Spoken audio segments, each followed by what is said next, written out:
विनो मोरियानं तोंड उघडल्यास अनेकांचा मोरिया होईल. उपमुख्यमंत्री एकनाथ शिंदे भ्रष्टाचाराच्या आरोपावरून सभागृहात कडाडले. भ्रष्टाचाराचे आरोप करताना आत्मपरीक्षण करा, विरोधकांना सल्ला.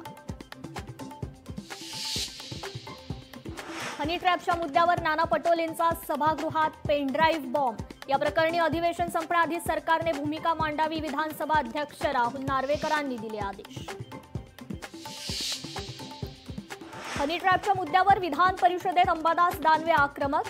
हनी ट्रॅपच्या माध्यमातून सरकारी फाईल बाहेर गेल्या, दानवेंचा दावा. मिठी नदीचा विषय पुन्हा एकदा सभागृहात तापला. या प्रकरणाच्या एसआयटी चौकशीबद्दल काय झालं ते सांगावं, प्रसाद लाड यांचा सवाल. तर चौकशी एका निवृत्त न्यायाधीशाच्या अंडर ठेवा, अनिल परबांची मागणी. राईट टू रिप्लाय वरून सभागृहात गोंधळ. भास्कर जाधवांना बोलू न दिल्यानं विरोधक आक्रमक. सभागृह 10 मिनिटांसाठी तहकूब. आमदार सुरेश धस यांचे कृषी संचालकांवर गंभीर आरोप. उच्चस्तरीय चौकशीची धसांची मागणी.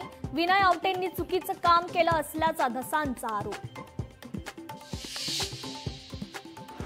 उद्धव ठाकरेंना सत्तेत येण्याचा स्कोप. मुख्यमंत्री देवेंद्र फडणवीसांची उद्धव ठाकरेंना जाहीर ऑफर. तर फडणवीसांच्या ऑफर गांभीर्याने घेण्याची आवश्यकता नाही, राऊतांचा पलटवार.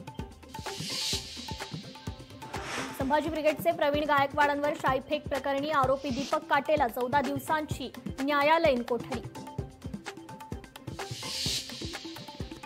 आणि तुळजापूर ड्रग्ज प्रकरणात गुजरात कनेक्शन. गुजरातमधून मुंबई मार्गे ड्रग्ज तुळजापुरात, सूत्रांची माहिती.